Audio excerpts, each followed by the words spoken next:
Welcome in, everybody. This is the Farzy Show, presented by MyBookie at MyBookie.ag. Nice to have you along for the ride. My name is Mark Farzetta. I can't get over this. I really, honestly, can't get over it. If you would have told me going into yesterday's game that the Eagles were going to allow Sam Howell to pick them apart, especially after adding a guy like Kevin Byard to their secondary, they were going to allow Sam Howell to pick them apart. They were going to not only fumble the football and lose the football twice, but fumble the football, lose the football twice within the 3-yard line in the red zone.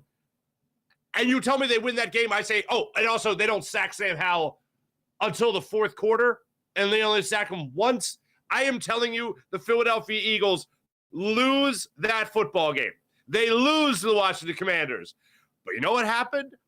Well, what normally happens, the Eagles found a way to win this football game, and the number one reason they found a way to win this football game, it's a guy named A.J. Brown. And I love Jalen Hurts, and I think Jalen Hurts is fantastic. I thought in the first half, there was a lot of plays that were kind of left out there on the field there. But bottom line is, when he needed to rally in that second half, especially in that fourth quarter where the Eagles scored 3 touchdowns in 7 minutes, yeah, I think Jalen Hurts and A.J. Brown had a lot to do with that, as did Devontae Smith, as did Julio Jones, as did this Eagles offensive line, as did the play calling there, that little fake tush-push, that little run to the outside with DeAndre Swift. I like that little wrinkle. That was a nice thing there, Nick Sirianni and Brian Johnson. But for me, ultimately, A.J. Brown continues to be the model of consistency, and you already know the numbers. No one's ever done it in the history of the NFL. 6 consecutive games with 125-plus yards. That is mind-boggling to me. Absolutely mind-boggling to me. The sheer dominance he has had as a wide receiver for this team, the way he is on the same page with his quarterback, the way he just finds ways to get the football. 3rd and 7, first down, A.J. Brown. 3rd and 8, first down, A.J. Brown. 3rd and 10, first down, A.J. Brown. No matter what. Red zone, you need to focus in on a guy. He's the guy you need to focus in on. Just outside the red zone, he's the guy you need to focus in on. The way he goes up and gets a ball one-handed, the way he did into the touchdown, his first touchdown of the game yesterday, right over Benjamin St. Baptiste. And the way he caught that was incredible. We'll hear from Nick Sirianni about it. We'll hear from A.J. Brown. We'll hear from Jalen Hurts as well as the show goes on today. But, oh, my goodness gracious, a celebration of A.J. Brown and an appreciation for Howie Roseman, for what Howie Roseman has done with this team, and bringing in A.J. Brown last year to be the marquee target. And I was thinking about it during the game last night, and it was the preseason comment made by Darius Slay about Devontae Smith. Oh, we're not going to be long before we're talking about Devontae Smith as the best wide receiver in the NFL. Edit. It's not going to be long before we're talking about A.J. Brown as the best wide receiver in the NFL, making the history that he made yesterday. One-hand catch, goes up in double coverage for the second touchdown, is able to run screen passes in, fake screen passes in for touchdowns as well, as we've seen him do throughout the season. The man, without question, is always open. I think it was a 3rd down conversion at 3rd and 10. No, it's going to be 3rd and 8, I think it was, where A.J. Brown ran a deep comeback route and was wide open for the conversion. Wide open to get you a new set of downs. And you're thinking, we're watching the game. It's me, it's Derek Gunn, Seth Joyner, Mike Missinelli, Bill Colarulo, Kayla Santiago. We're all sitting there watching the game. And it's like, how is he that open? Even when he's in double coverage, like his second touchdown of the game, he's still wide open. I mean, people talk about when he first got here, about when was the last time you were able to have this amount of confidence in an Eagles wide receiver? Terrell Owens. That's the last time. 20 years ago, Terrell Owens. That's the last time, 19 years ago. That's the last time I had an Eagles wide receiver. I was able to watch an Eagles wide receiver and go, oh, he's open. He's got it. 3rd and long, go to A.J. Brown. In the red zone, struggling in the red zone. You know who's not struggling in the red zone? A.J. Brown's not struggling in the red zone. Get him the football. And that's what they did consistently throughout that game yesterday. 88 yards he had notched already by the time the half rolled around. So he was well on his way to 6 consecutive games with 125 plus. 88 yards at halftime yesterday, just continued. what he was able to do in that second half. 130 yards in total with 2 touchdowns. Devontae Smith had a touchdown reception. Julio Jones had his touchdown reception as well as first as an Eagle. That was an awesome moment, seeing him getting that score, and then all the Eagles just rallied around and ran to him to celebrate with him. They were so happy. Oh, my God, welcome to the club.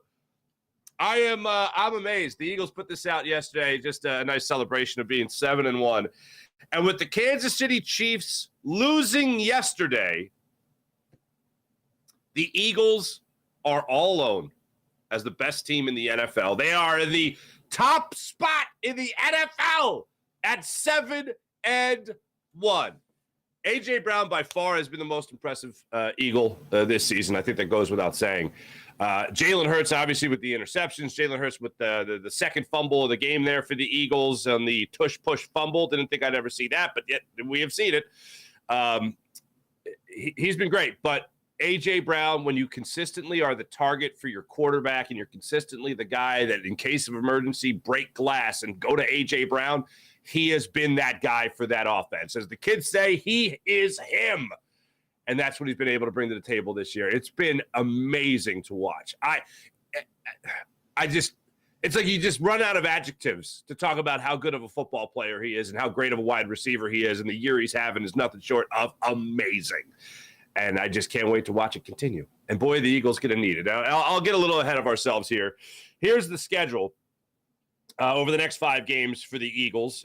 You probably know it's a tough one, but they got the Dallas Cowboys coming up. This game is here in Philadelphia. 4:25 game. Fox has it. Then the Eagles take their bye week. Man, a week of our lives. The mood of the week of our lives is going to be decided by how they play. They're 7-1, people. They dropped to 7-2 before that bye. Oh, God. Oh, no. And then they got the Chiefs in Kansas City. Then they host the Bills in another Kelly Green game. And then they host San Francisco, and then they go to Dallas again. That is going to be one hell of a month of watching football. One hell of a month in watching football. Eagles did what they were supposed to do. They stacked wins before this portion of the schedule. They got a win against the Dolphins. They did not have a letdown game here against this Washington Commanders team in D.C. They handled the business. And now the mood and the fate of the season is going to lie within these 5 games. The next month of the season, it's going to come down to this. And man, oh man, how much fun is that going to be? Very much looking forward to it. Very much looking forward to it. I don't know what jumped out to you guys, but obviously A.J. Brown jumped out to me to go through some of this game yesterday. Let's start it off with this. Again, Sam Howell. This guy, he sees the Eagles, and he just goes, all right, I'm just going to carve these guys up. I'm going to find every hole in that secondary. And he does it time and time again. He had an opportunity. I forget what he was, 14 of 14, I think he was at the time. And he throws a deep ball. The Eagles are already down 7-0. McLaurin already had that touchdown over James Bradbury, who, man, he had some embarrassing plays yesterday. He dropped a pick 6 that was in his gut just before the half. That kind of sucked. You had McLaurin go up and get that first touchdown of the game to make it 7-0 in favor of the Commanders. Logan Thomas jumped straight up over him for a first down in that. I think it was the first quarter as well. Yeah. So not exactly a great game for James Bradbury yesterday. But McLaurin gets the touchdown, so it's 7-0. Eagles are only able to counter with a Jake Elliott 51-yard field goal to make it a 7-3 game. Then Logan Thomas, with about 1:30 left in that first quarter, jumps over James Bradbury. And then 12 seconds left in that first quarter, Sam Howell sees Pringle going down the sideline. Complete busted coverage by the Philadelphia Eagles. Pringle's behind the secondary by 10 yards. Howell throws it up there. And I think it was one of those instances where Pringle was too wide open and he just overthrew him. That was 7 right there. That was 7 points for the taking. And Sam Howell, on his first incompletion, overthrew Pringle running down the sideline there. Would have been a 14-3 game by the end of the first quarter. But fortunately, Sam Howell had his first incompletion. They still come out in that second quarter, though, and they were able to put up another 7 points. Johan Dotson goes up there and gets a touchdown, streaking across the end zone to make it 14-3. So the Commanders still go up 14-3. Could have done it a little earlier. Then the Eagles get the ball back on a 3rd and 4. They convert to A.J. Brown for about 20 yards. Then it's a 3rd and 11. And what do? They find A.J. Brown for another 20 yards. Eagles are down 14-3 at this point, and they're trying to streak down the field and make something happen for themselves. They get the ball down to the 3-yard line, and for some reason, and this drives me bonkers, Kenny Gainwell gets the ball. Why is Kenny Gainwell getting the ball in that situation? I'm ecstatic that they're running the football. I am beside myself with joy that they've decided to run the football in the red zone, especially at the 3-yard line. Kenny Gainwell? Like, I don't really care what your preseason expectation was of what the Eagles – I speak to the Eagles here, not you, the fan. The Eagles obviously wanted Kenny Gainwell between the 20 or in the red zone. They wanted to use Kenny Gainwell in the red zone. That's out the window. DeAndre Swift is RB1. And everybody else in a not very good running back room is a distant second. It's DeAndre Swift and it's everybody else. So for Kenny Gainwell to get that ball there, when I saw him in the backfield, I went, nope, don't. When I saw him get the handoff, I went, nope, don't like that. Nope, not in favor. Not in favor. And he fumbles the football because, of course, he does. And the Eagles cough up their first turnover of the game.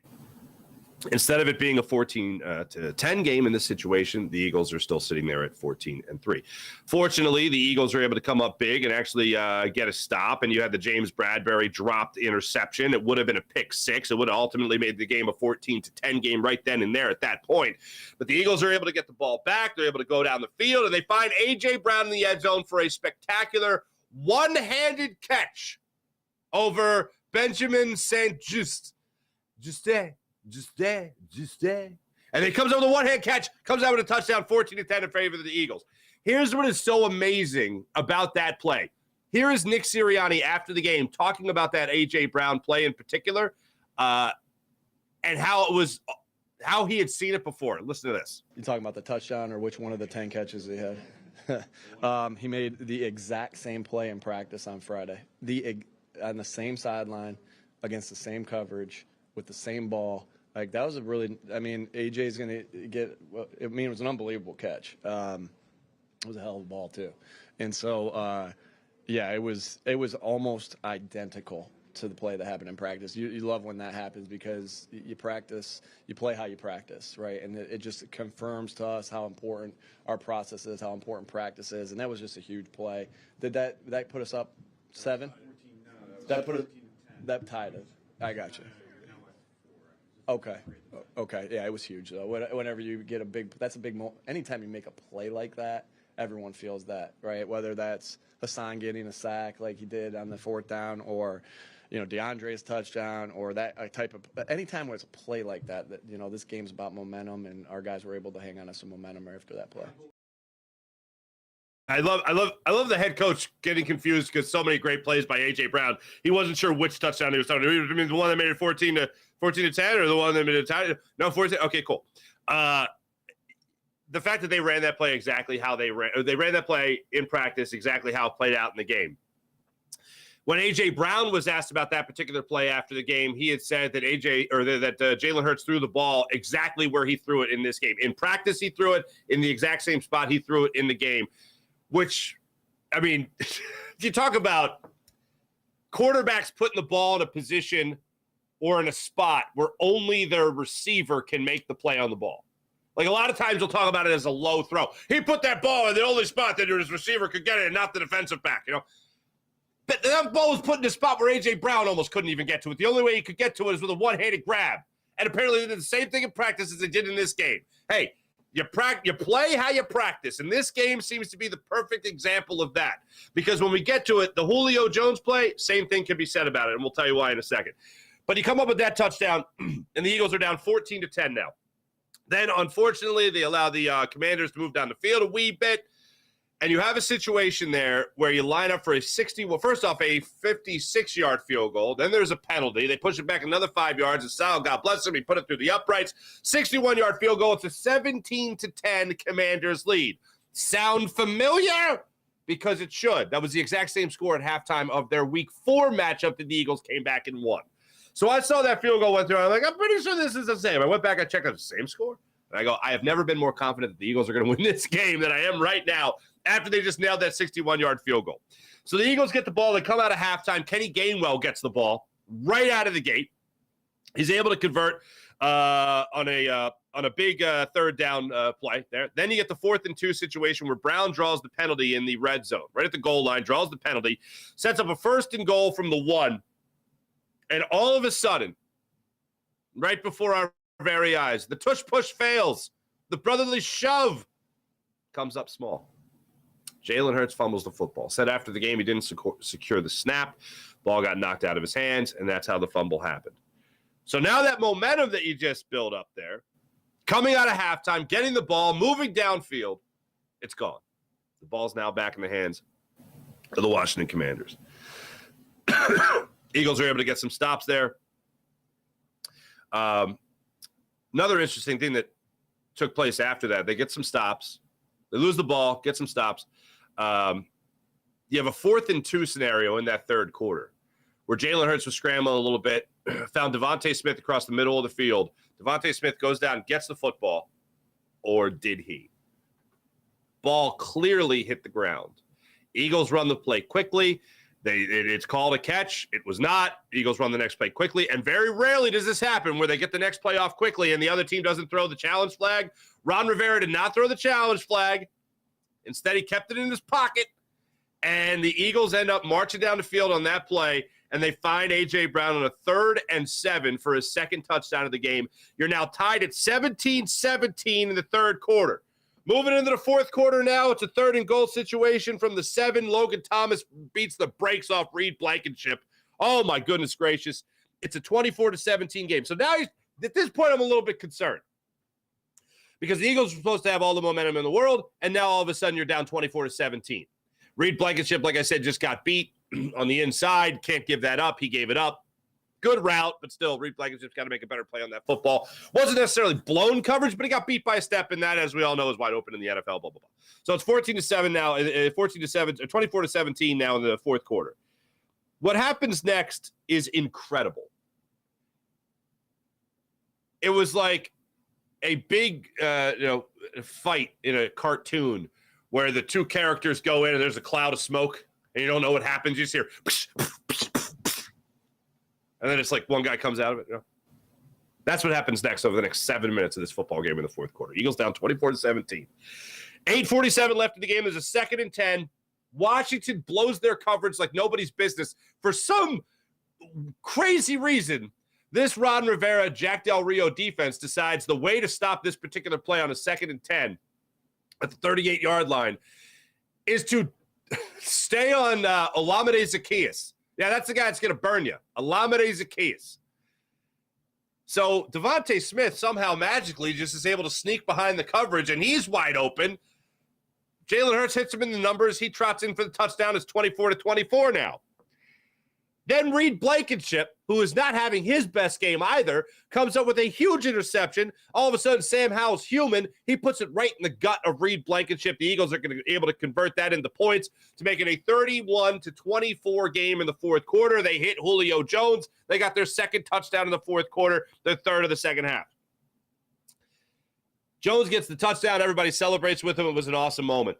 Eagles get a stop on a 3rd and 8. Dobson dropped it. He was wide open. Sam Howell I thought originally Sam Howell skipped it to him, but Dotson had the ball in his hands, had the catch right there, didn't come up with it. Reddick is able to come up with a sack. Swift gets the fake tush push, and it's a 38-24 game. Washington's able to come back with another touchdown, making a 38-31 game. Eagles are able to come away with the victory. Hassan Reddick, I haven't gone back and looked, but I am pretty sure that all his sacks have come in the fourth quarter. And not just that, I'm pretty sure all his sacks have come in the fourth quarter with like under 5 minutes remaining. Like if there was ever a time to really turn it on, that's the time to turn it on. If not all his sacks, the vast majority of the sacks he's had this season, since he's got the cast off his hand, have come in the fourth quarter. That man is a closer. And what's amazing to me is they only got to him they only got to Sam Howell once in this game. And it was a sack fumble, and it was Hassan Reddick's. That's insane. This guy's on pace to set the all-time sack record. Not the all-time sack record, the all-time sack record. David Carr, 76 sacks in his rookie season, and Sam Howell is working on it. Just apparently not against the Eagles. Eagles have sacked him 6 times this season, 5 in the Week 4 matchup, and then 1 yesterday. Just bonkers. You-know-what crazy. I'm so impressed with this team. Like, I just feel like it's lost on a lot of people because I guess when it's if we weren't Eagles fans and we were watching this team play, truthfully, objectively watching this team play, we'd be amazed by it. Like, oh, they overcame it. They overcame the turnovers and they won. So we suffer with each misplay, whether it's Jalen Hurts throwing behind Dallas Goedert for that first down attempt that they had on the third down in the first quarter in their first possession, whether it was Jalen Hurts overthrowing Olamide Zaccheaus, or not even underthrowing Olamide Zaccheaus in the early goings of that game, where they ended up settling for the field goal in the first quarter. That would be we'd be living and dying with that. If it was with this team as we are, but if it was any other team, we'd just be like, oh, that happens. But the Eagles just continue to find ways to step up at the key moments. They continue to find ways to get the big turnover. It was Reed Blankenship this time around. And the offense figures it out in the second half. Like they did against the Rams, like they did against the Commanders in Week 4, like they started to run away with the game against the Buccaneers in Week 2. They just take control of these games. And it's just, you take it for granted. Now it's a question of whether or not they can continue to do this against those teams. And you know what? Seth Joyner brought up the point, and I've talked about this before with you guys, but Seth Joyner brought up the point on the postgame show yesterday, and I find it very interesting. When we watch games from our standpoint, like Seth or Gunner, like when we have to host a show afterwards, or do a show like this afterwards, we're not doing it with the mindset of, oh, you beat the Commanders. We're doing it with the mindset of the standard. And if that's not just to invoke a word that Jalen Hurts uses, but to actually invoke the standard. The standard is the Super Bowl. That's the standard. That's the bar that the Eagles have set for themselves. That's the expectation the Eagles have given us. So when we watch a game, it's not just, okay, how are they playing against the Commanders right now? It's, okay, how are they playing right now? And take how they're playing right now and put it against a team, I don't know, maybe any of these teams that they're about to face. Kansas City, Buffalo, teams, those 2 teams right there they could see in the Super Bowl. Teams that can see in the NFC Championship game, whether it's San Francisco, whether it's Dallas. It's not just how they play against the Washington Commanders. It's how they're going to play if they play that way against these upper echelon teams. If you fumble the football twice within the opponent's 3-yard line, you do that twice and you give away 14 points, that's not going to fly against Dallas. That's not going to fly against San Francisco. That's not going to fly against the Chiefs. Oh boy, did they look awful yesterday in wherever the hell they were. Where were they? Denver. They never lost to Denver. Patrick Mahomes, had never lost to Denver. They hadn't lost to Denver since 2015. And then all of a sudden they went in there, and on any given Sunday, Russell Wilson could rediscover what made him a good football player one time for a long time. I'm kidding. But you never know. But this Eagles team, they set the standard for themselves as a Super Bowl contender. So it's not just measuring them against the Washington Commanders. I surely hope that they would beat the Washington Commanders. But can they play like that and beat those upper echelon teams? They already beat Miami. Now they have a chance to keep it going against the Dallas Cowboys team that seems to only win by blowouts. God, they were incredible. CeeDee Lamb went off yesterday. Dak Prescott also had 4 touchdowns. So did Jalen Hurts. But, man, it's how they're going to play against these teams over the next 5 games that's really going to decide our mood come playoff time. And whether or not the Eagles can prove that they are the elite of the elite. And right now they have the elite of the elite record. The best record in the NFL. Alone atop first place. Atop the NFL with 7-1 record. Not too shabby.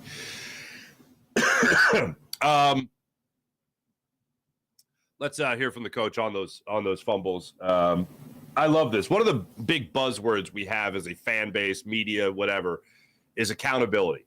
So, yes, the Eagles fumbled the football. Zach Berman asked the question of Nick Sirianni after the game. Hey, so what are you going to do about those fumbles, though? Basically was how it went. And how do you guys correct the mistakes made in this football game? Even though you won, how do you correct mistakes that were made? That's not lost in the win.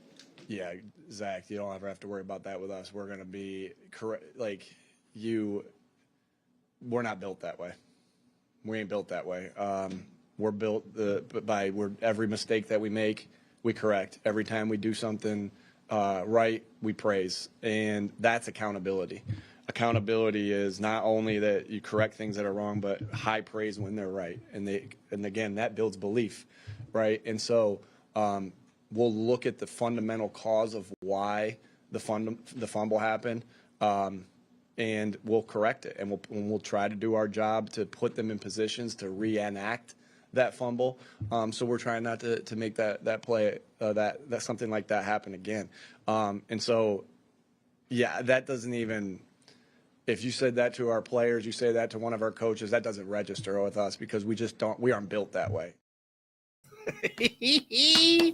No, accountability always with the Philadelphia Eagles, always accountable. Then how did Kenny Gainwell just get the ball right away again in the second half? All right, never mind. Not going to go. Not going to go there. They won. Kenny Gainwell, the big third down conversion. Not going to hate on him too much. But I will say this. The Eagles have sucked in the run game as of late. They have sucked. I'm going to choose not to believe that that's because Cam Jurgens is out and Sui Opeta has been in. Tyler Steen got snapped yesterday at right guard for a moment there. Well, Opeta had to go out of the game. And then Opeta came back. But I choose to believe that the Eagles' run game struggles have come because they haven't committed to it. Our average 3.3, 3.6 yards per carry with your running backs in recent weeks. And that's not good. That's, again, with your running backs, not Jalen Hurts running the football, with your running backs. That's not great, but I think that's more because that you're not committing to the run enough to get that big play that really helps that yards per carry average go up. I don't think DeAndre Swift has all of a sudden aged drastically from week 2, 3, and 4 to now. I don't think that's been the case. For whatever reason, Eagles want to go out there and they just want to throw the football all the livelong day. I am not a fan of that. I'm a fan of winning, and they've been winning. So there you go. They just throw that in my face. But when push comes to shove with this team, I still feel behind this offensive line that is still ranked one of the best in football, if not the best in football, you can still impose your will and run the ball. The idea of DeAndre Swift only running the football 15, 16 times before he all of a sudden just spontaneously combusts, and that's how the Eagles feel if they give him the football more than 16 times a game, it feels like, to run, not touches, but to run the football, I just think is ridiculous. And I do think you have enough behind this offensive line where you can give the ball to Kenny Gainwell and he doesn't fumble, that he can have success. I do think if you give the ball to Boston Scott, he will have success. Rashad Penny, look, the trade deadline's tomorrow at 4 p.m. I would love to see the Eagles add another running back because here's what I know. Rashad Penny can't play. The Eagles have zero confidence in Rashad. If the Eagles had any confidence in Rashad Penny, he'd be playing ahead of Boston Scott. If you mean to tell me that Boston Scott is your clear-cut number 3 running back over Rashad Penny, that means Rashad Penny sucks.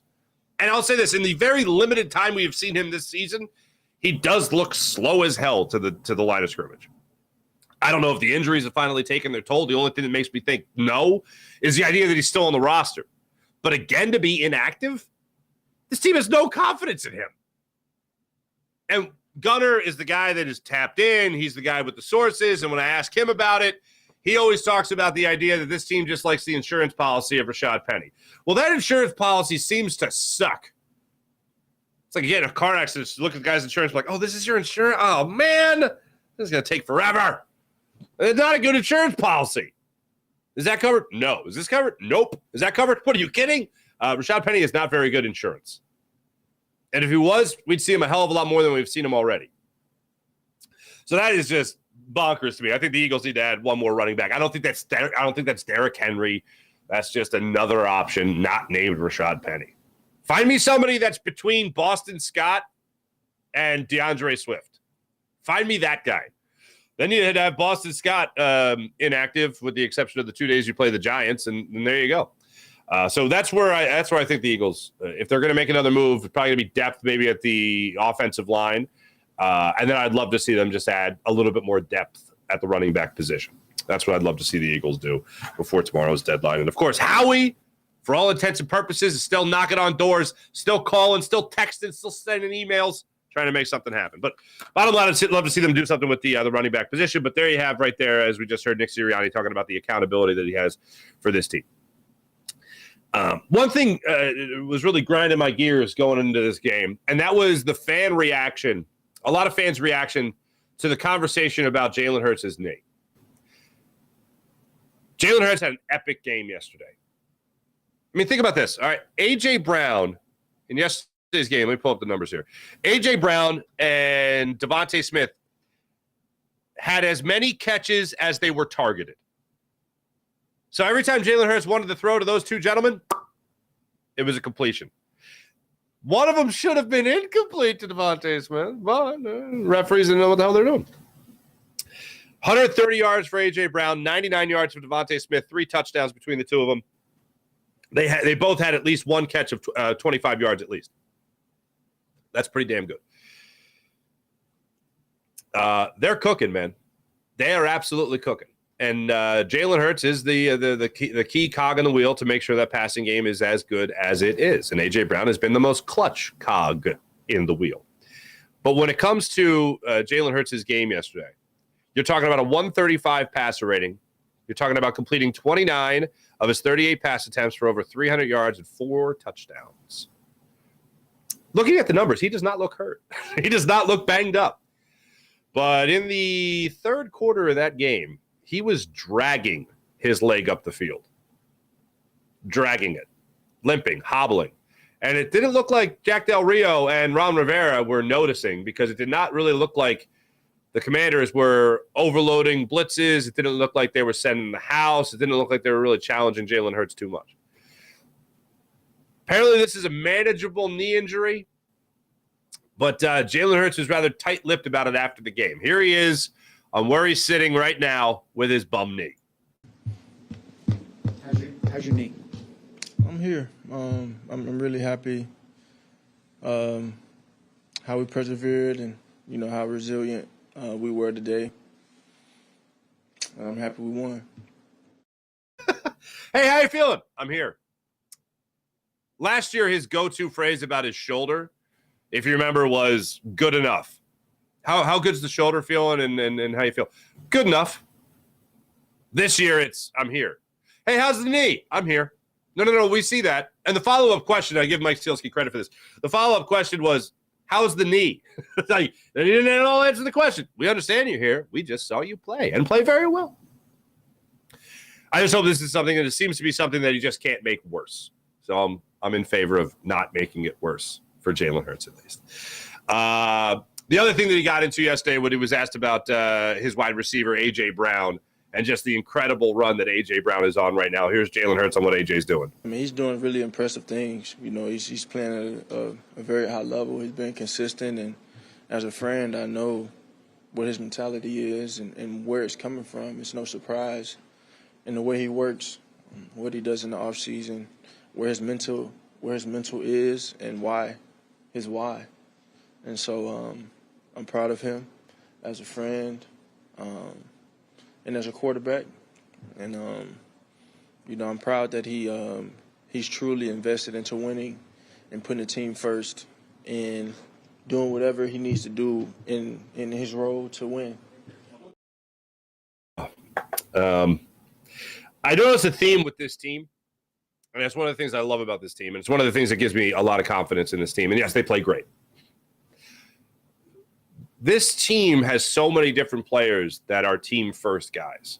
Now, you can say what you want about A.J. Brown and his sideline spat that he had, weeks and weeks ago, almost 6 weeks ago. Funny how that works out. But I believe he's a team-first guy. Devontae Smith is a team-first guy. Jason Kelce, obviously a team-first guy. Jalen Hurts. All these leaders that you have, Fletcher Cox, all these leaders that you have, team-first guys. And when all those guys, sorry, but I have to say it, keep the main thing, things usually turn out pretty well for you.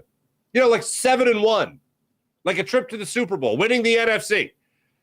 Things usually work out pretty well for you if everybody keeping the main thing. And Jalen Hurts going out there with A.J. Brown yesterday.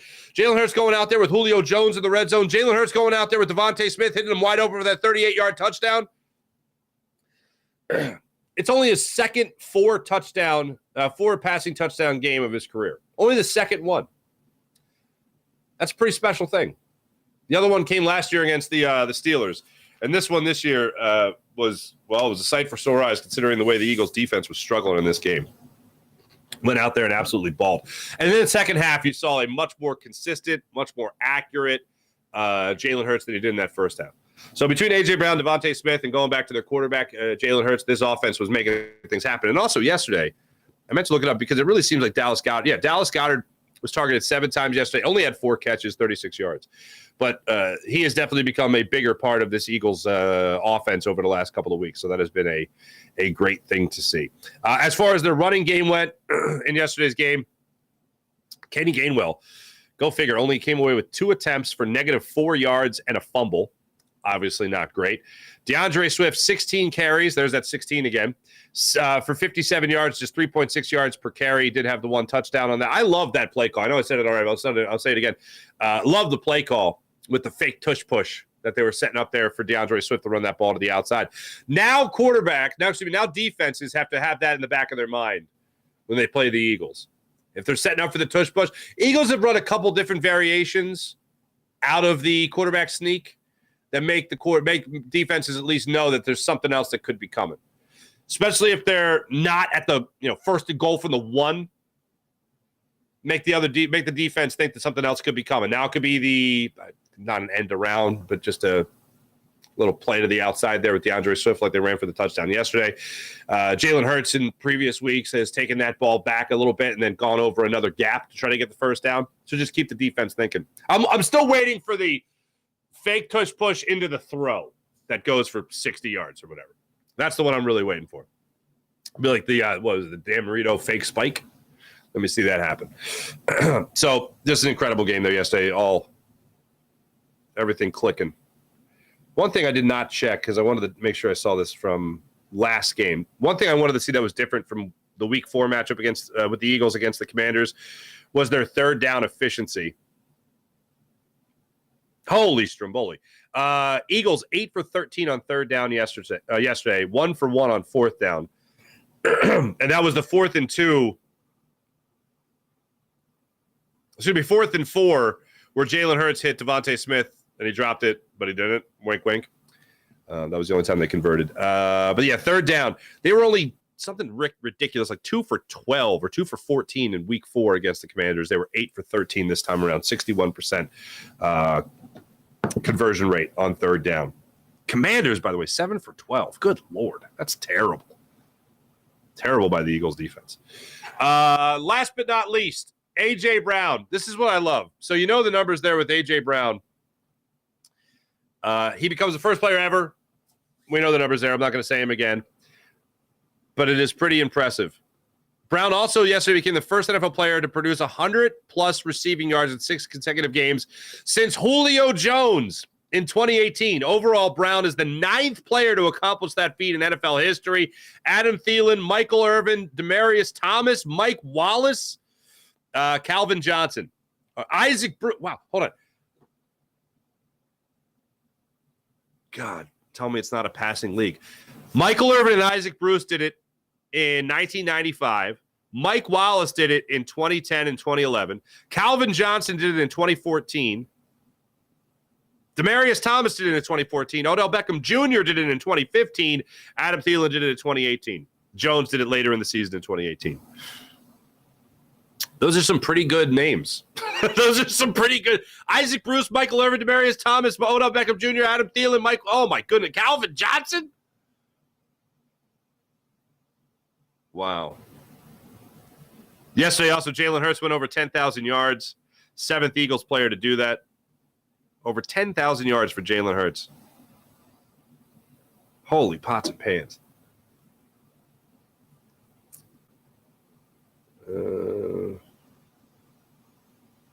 This is the 9th time in the Eagles' history that they've gone 7-1. 7-1 or better through 8 games. Did it in 49 and 60. won the championship that year. 61, 80, 81, and 2004, as well as 2017 and last year. That's pretty damn good. Pretty damn good for your Philadelphia Eagles.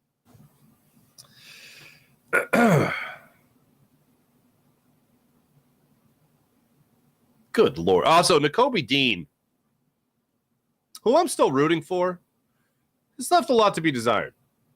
He had a lot of tackles yesterday. Career high 12, actually. I think 11 of them were solo. But yeah, that's pretty interesting. Let me tell you about MyBookie.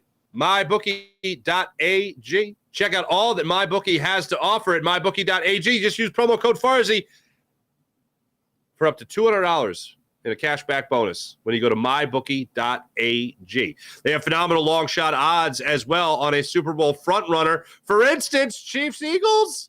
How about getting that at plus 38,000? What? Yes, no, that is correct. Plus 38,000 for Eagles Chiefs Super Bowl. So take advantage of that right now. You're not going to find odds like that anywhere else other than MyBookie.ag, and just use promo code Farzy to bet on anything, anytime, anywhere at MyBookie.ag. Just use promo code Farzy. MyBookie.ag. Before I get into the chat check, I just want to shout out a couple of things here.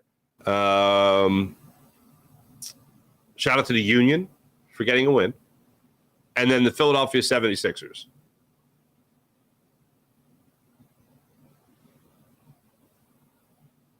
Tyrese Maxey is going to be an all-star, folks. Well, Joel Embiid dominated yesterday. Their home opener, that was great. They just absolutely dominated that game. They went up to Toronto. They pulled it out. They withstood. They came out in the second half swinging. It was great. They withstood a late run by the Raptors. That was great. But this time around, watching the Sixers team in the first 3 games of this season, what really jumps out to me is Joel Embiid's playing great. That's fine. But Tyrese Maxey, I asked before the season, what do I need from this season? I need Tyrese Maxey to be an all-star. I need James Harden to be traded, of course, and I'm happy he's not playing, and I know he's going to be around the team again. He's going to be around the team now, whatever. But I need Tyrese Maxey to keep playing the way he's playing right now, because the Maxey Embiid Sixers gives me hope for the future. The Harden Embiid Maxey Sixers does not give me hope for the future. What Nick Nurse is doing with this team in overall, the number one thing that jumps out, Tyrese Maxey is playing like an all-star. He's shooting 58% from beyond the arc. 58% from beyond the arc. He's slashing into the lane. He's closing out games with his team. It's beautiful. So take your time, James Harden. Don't need to see you anytime soon. Tyrese Maxey is the number one thing. I'm really enjoying the Nick Nurse offense, the ball movement, Tobias Harris involvement, his shooting from the outside has looked great as well. Joel Embiid bringing the ball up. No thanks. I'm good. I don't need it. No. I don't mind I'm not somebody that hates like Joel Embiid shooting threes. I don't mind him shooting threes. He can shoot threes, so shoot threes if you can shoot threes. But I'll draw the line at him being a point center. Don't need that. Point center? No, thank you. Everything else I've loved from the Nick Nurse offense. Kelly Oubre has been fantastic. Really, he's been a sight for sore eyes coming off the bench. DeAnthony Melton has been great as a defensive player as well for this Sixers team. I am enjoying the hell out of the way the Sixers have played their first 3 games of this season. And the number one thing is Tyrese Maxey. Tyrese Maxey is every inch of an all-star. You want to start out a season? Yeah, go ahead and drop 32.5 points per game in your first 3 games. You go ahead and build up that confidence that you're going to make it to an all-star game, because you are. Keep playing like this. Sixers 2-1. Love to see it. All right, let's get to the chat check and see how you wonderful people are doing on this fine Monday morning. Nice to have you along for the ride. I'm going to start it over on the Farzy Show page. I'll get to the Jacob Show page in just a second. IBH, what's going on? Sean Kilrain, what's popping? Mally, good morning. Smug him if you got him. Good morning, everyone. Good morning. Sean Gillespie, hello. Sean Kilrain, when the season began, A.J. Brown was the 47th most, had the 47th most receiving yards in Eagles history from Reuben Frank. Oh, go figure. Now he's past Kevin Curtis, Clarence Peaks, wow, Greg Lewis, Joe Carter, Terrell Owens, James Thrash, Kenny Jackson, Alshon LaShawn, Chad Lewis. Good Lord. Oh, my goodness. Sean Gillespie, the Commodores, hilarious, for some reason only play the Eagles hard. The Eagles defense don't stop them, and they do that to other teams. Yep, it does suck. I don't like it. The Cowboys look tough. The Cowboys, look, I respect the hell out of the Cowboys. Simple as that. I don't like them. I despise. I despise them. And it's really fun to beat them. But they're a really good football team.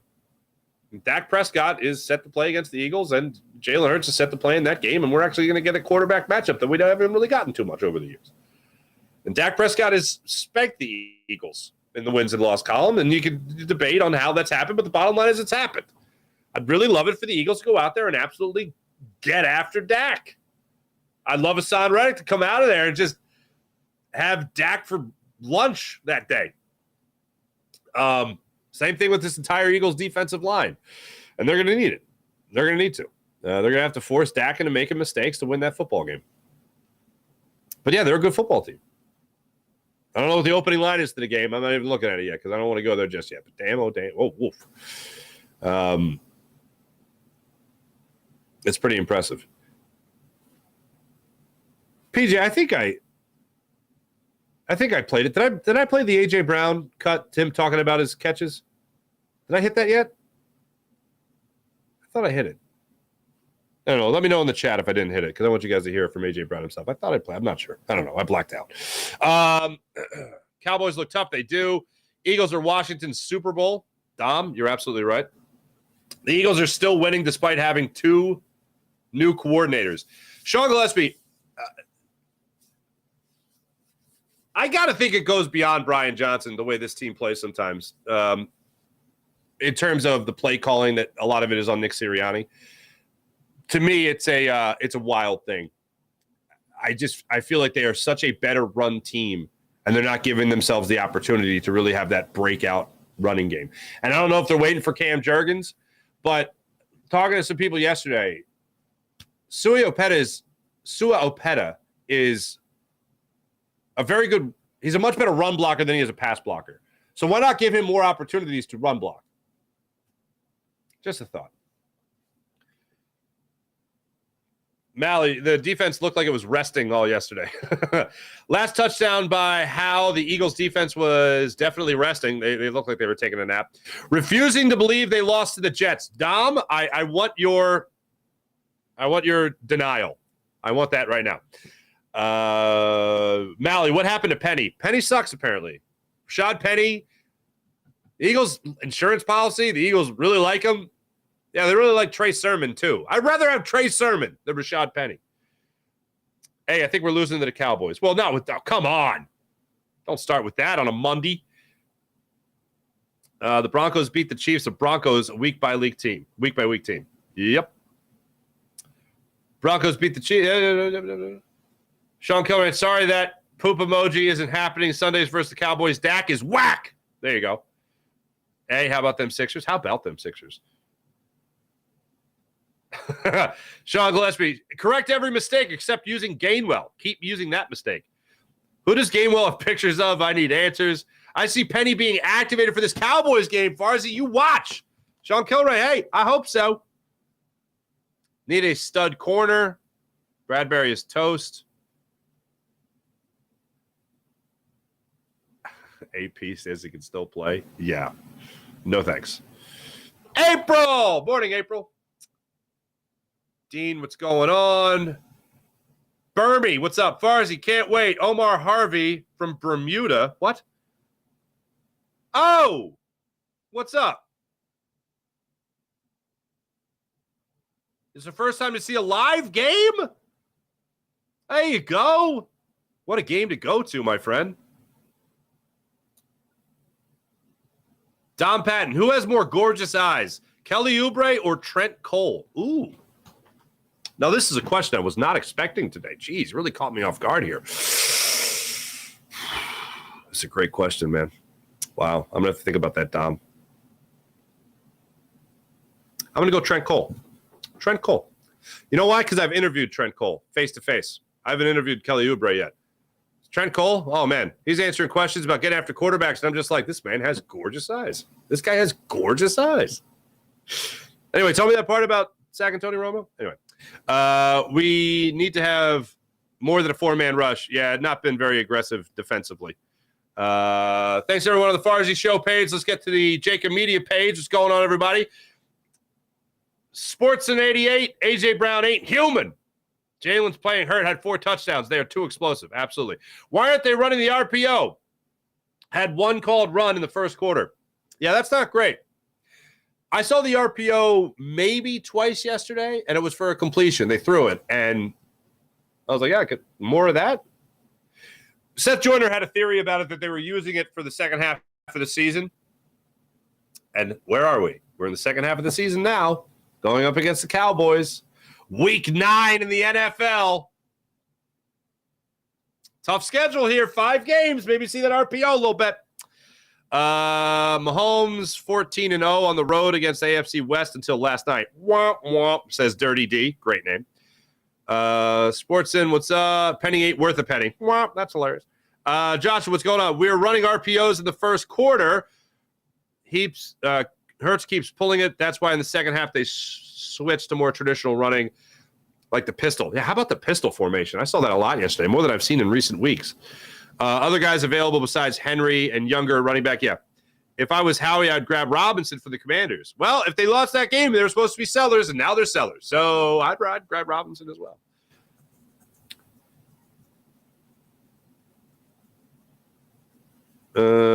Bone Bruce is Josh for hurts his knee. Milo, good morning, Milo. Good morning. Dirty D, nope. You did play AJ. Thank you. I appreciate it. You did Sirianni and Jalen. Thank you. Thank you, guys. Appreciate you guys having my back. Nick Spicer, what's up? Why is Gainwell arguing with fans on Twitter during halftime yesterday? Really? Have they been deleted? I feel like that'd be something that would be deleted. No? Are we sure it was him?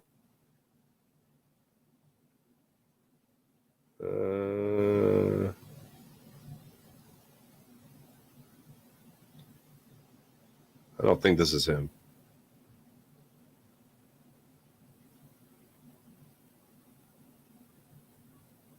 Tweets and replies? Oh, wait, maybe is this him?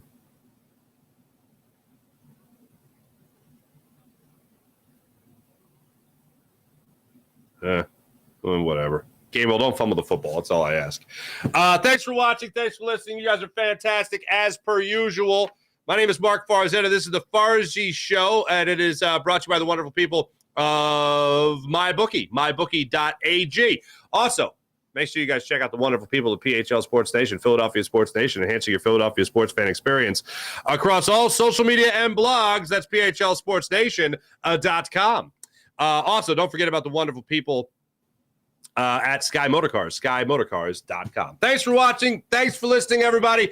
I'll be back with you guys tomorrow and catch up on all things Eagles and what Nick Sirianni has to say to the beautiful people at their press conferences today. Have a great rest of your day, everybody. Jim Hyden produced the program.